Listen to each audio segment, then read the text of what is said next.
আজকের এই ভিডিওর মাধ্যমে আপনাদের সাথে শেয়ার করতে চলেছি স্কটল্যান্ডের ঘরবাড়ি দেখতে কেমন হয় আর একটা বাড়ি বা ফ্ল্যাট কিনতে কত টাকা খরচ করতে হবে আর এই স্কটল্যান্ডের বাড়ির পরিবেশ বা একটা পাড়া কেমন দেখতে হয়, কতটা পিসফুল হয় সেই নিয়ে আজকের ভিডিও।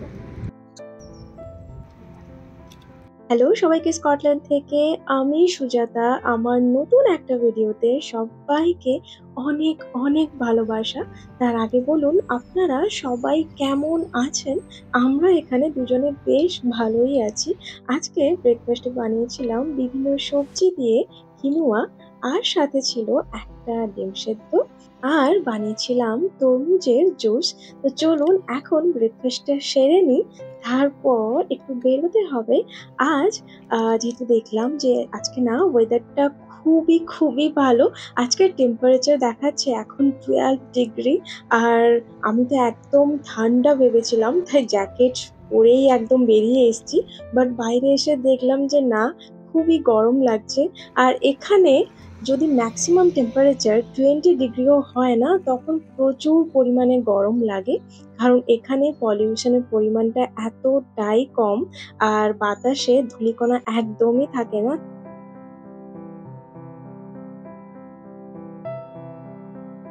চলুন আমি যেখানে থাকি আমার পাড়াটা দেখাই। আমি দেখাবো যে স্কটল্যান্ডের ঘরবাড়ি কেমন হয় আজকে, আর পাড়াগুলো কেমন হয়। অনেক অনেক কিছু রয়েছে। দেখুন এই বিল্ডিংটা দেখে আপনি কি বুঝতে পারবেন যে এটা প্রায় 200 থেকে 300 বছরের পুরনো একটা বিল্ডিং।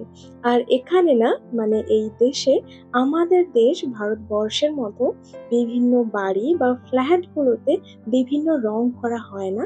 এই বিল্ডিং গুলোতে, মানে এই দেশে বাড়ির কালার গুলো এই রকমই হয়। বিভিন্ন ধরনের স্টোন দিয়ে বানানো হয়ে থাকে। আর এখানে দেখুন, এটা আর একটা জোন, বিভিন্ন এরিয়া অনুযায়ী বিল্ডিং গুলো হয়। কারণ এখানে আমাদের দেশের মতো আমরা নিজেরা, মানে কোনো মানুষ যদি চায় নিজে জায়গা কিনে বাড়ি বানাতে পারে না। এক একটা এরিয়া বা এক একটা জোনে সবকিছু যে ঘরবাড়ি বানানো হয় সবই কিন্তু বিল্ডার দ্বারাই হয়। তারপর এজেন্সির থ্রোতেই কিন্তু এই বাড়িগুলো বা বিভিন্ন যে ফ্ল্যাট রয়েছে সেই সব কেনাকাটা সম্পন্ন হয়। আমরা নিজেরা যখন ফ্ল্যাট ভাড়া নিয়েছিলাম তখনও কিন্তু এজেন্সির থ্রুতেই কিন্তু সবকিছু কমপ্লিট হয়েছিল। তারপর আরো ভালো করে জানতে পারলাম। চলুন এখন আমাদের, মানে আমার আর মিলনের সেই পুরনো পাড়াটা দেখাই। এই জায়গাতে আমরা প্রায় ১.৫ বছরের মতো এখানে ছিলাম।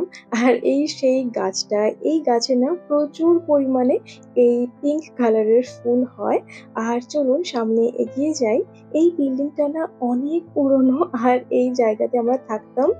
এই দরজা দিয়ে আমরা এন্ট্রি নিতাম, আমরা থাকতাম সেকেন্ড ফ্লোরে।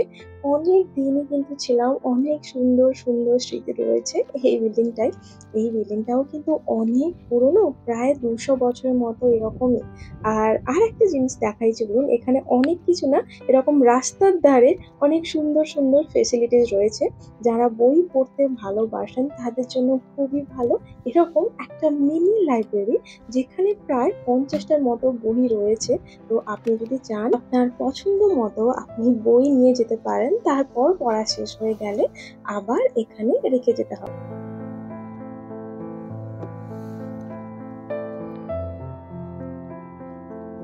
চলুন এখন এই পাড়াটা একটু ঘুরে দেখি এখানে ঘরবাড়িগুলো কেমন আছে। কারণ আগেই বললাম যে বিল্ডার দ্বারাই তো এক একটা এরিয়াতে ঘরবাড়িগুলো তৈরি করা হয়। তো এখানেও দেখতে পাবেন যে এই এরিয়াতে যে বাড়িগুলো রয়েছে বা ফ্ল্যাটগুলো রয়েছে প্রায় একই রকম দেখতে।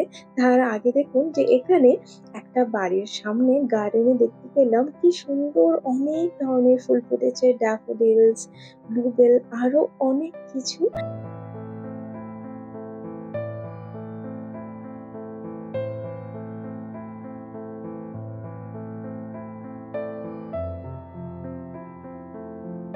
এই যে গাছটা দেখতে পাচ্ছেন এটা না আপেল গাছ। এখন পাতা, ফল কিছু নেই, বাট কিছুদিন পর পাতা গজাবে, তারপর আপেল হবে। এখানে প্রতিটি বাড়ির সামনে কিন্তু একটা ছোট্ট করে গার্ডেন দেখতেই পাবেন। আর এই গার্ডেনে দেখতে পেলাম এই সুন্দর গাছটা, যেখানে সুন্দর করে কাটিং করে রেখেছে আর এরকম সাদা রঙের ফুল ফুটেছে। আর দেখুন আরো অনেক রকমের হেদার, আরো অনেক ধরনের ফুল রয়েছে।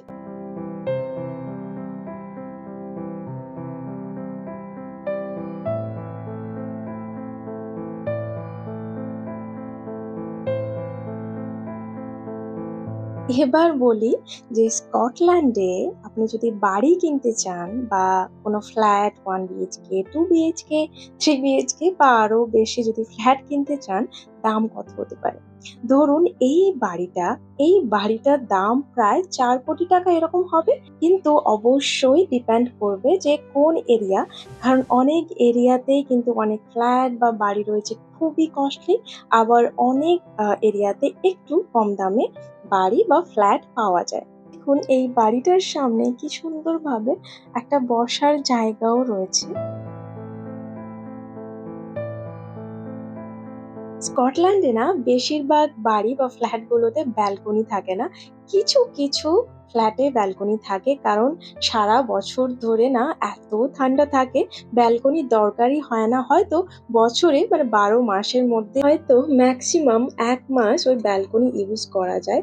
তবু ওই ১ মাসের মধ্যে হয়তো কোনোদিন প্রচুর ঠান্ডা, ব্যালকনি ঠিকমতো ইউজ করা হয় না। তাই সেইভাবেই ফ্ল্যাট বা বাড়িগুলোতে ব্যালকনিই থাকে না। যেটা ১ম এসে ভেবেছিলাম যে ফ্ল্যাটগুলোতে ব্যালকনি থাকলে ভালো হতো। তারপর বুঝতে পারলাম যে কেন সিস্টেম এরকম। আর এই বাগানটায়ও দেখুন বাড়ির সামনে অনেক ধরনের ফুলের গাছ লাগিয়েছে। কিছুদিন পর এত ফুল ফুটে যাবে না, দেখতে সত্যিই খুব সুন্দর লাগবে। আর প্রতিটি ফ্ল্যাটের বা বাড়ির সামনেই না কার পার্কিং এর একটা নির্দিষ্ট জায়গা থাকে। তো সেইভাবেই দেখুন কার পার্কিং করা আছে। তো সেরকমও অনেক সুবিধা রয়েছে, অনেক ফেসিলিটিস অ্যাকচুয়ালি রয়েছে পাবলিকের জন্য, যাতে কোনো অসুবিধাই না হয়। তবে সেগুলো কিন্তু রুলস রেগুলেশনস অনুযায়ী সবাইকেই মানতে হয়। আর এখানকার মানুষদের আমি দেখেছি সবাই সবকিছুই খুব ভালো করে মানেন। আর বিল্ডিং এ যারা থাকেন তাদের যদি সাইকেল থাকে, তো সাইকেল রাখার জন্য প্রতিটা বিল্ডিং এর সামনে এই জায়গাটা এভাবেই থাকে, যাতে সাইকেলগুলো ঠিকঠাকভাবে সেফলি রাখা যায়। তো এই জন্যেই এইরকম ব্যবস্থা। আরেকটা জিনিস দেখাই চলুন। এই যে ব্ল্যাক কালারের বিনগুলো দেখতে পাচ্ছেন, এগুলোতে নোংরা আবর্জনা ফেলার জন্য প্রতিটা বিল্ডিং এর সামনে প্রতিটা এরিয়াতেই এই ব্ল্যাক কালারের বিনগুলো থাকে। দেখুন লেখা আছে যে কোনটা রিসাইক্লিং, কোনটা নন রিসাইক্লিং। তো সেইভাবেই কিন্তু নোংরা আবর্জনাগুলো ফেলতে হয়। আর এই জন্যই কিন্তু রাস্তাঘাট সবকিছুই কিন্তু এতটা পরিষ্কার পরিচ্ছন্ন থাকে।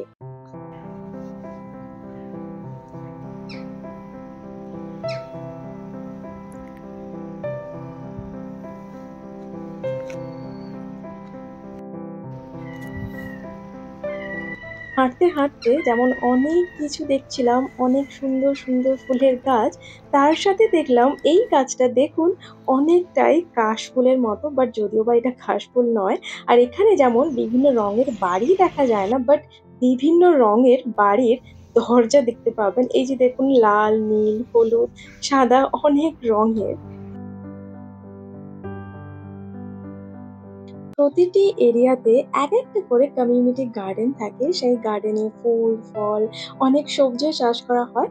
তো যেকোনো পাবলিকই কিন্তু সেটা পরে কালেক্ট করতে পারে। কোনো অসুবিধাই হয় না। আর একেকটা এরিয়াতে অবশ্যই এরকমভাবে একেকটা সুন্দর সবুজ উদ্যান থাকে, যেখানে আপনি বাচ্চাকে নিয়ে খেলা করতে পারেন। আপনি নিজের মতো সময় কাটাতে পারেন। আর সুন্দরভাবে বসার জায়গাগুলোও রয়েছে। দেখুন এইভাবে অনেকেই বসে আছেন। চলুন আমিও অনেকক্ষণই কিন্তু হেঁটে চলেছি। এদিক ওদিক যাচ্ছি এক্সপ্লোর করার জন্য, আপনাদের বাড়িগুলো দেখানোর জন্য। একটু এই জায়গাতে বসে নিই, একটু নিজের মতো করে।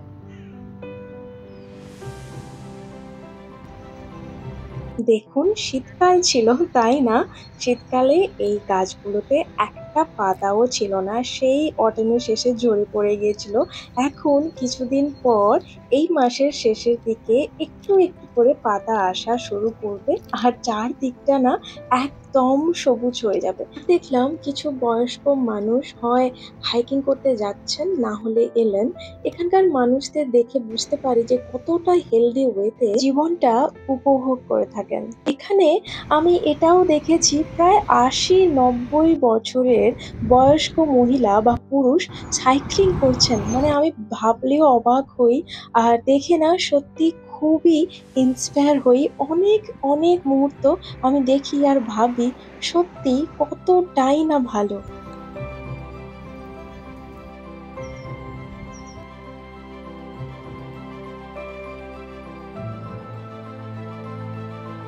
দেখুন আমি যে জায়গাতে এখন রিসেন্ট রয়েছি তার জাস্ট ১ মিনিট হেঁটেই এই সুন্দর পার্কটি রয়েছে।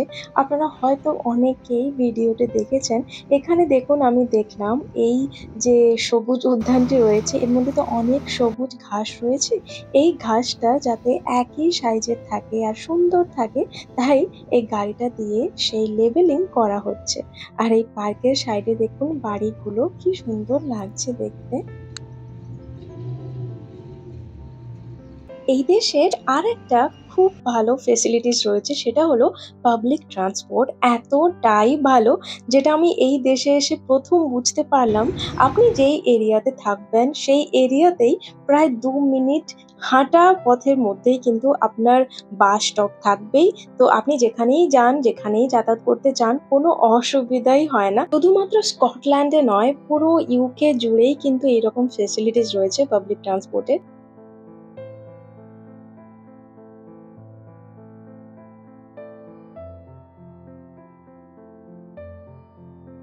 চলুন আজকের ভিডিওটা কিন্তু অনেকটাই বড় করে ফেলেছি। তবে কেমন লাগলো আজকের এই ভিডিও অবশ্যই জানাবেন। যদি ভালো লাগে অবশ্যই লাইক, কমেন্ট, শেয়ার, সাবস্ক্রাইব করবেন। সবাই খুব ভালো থাকবেন। দেখা হচ্ছে পরের কোনো ভিডিওতে।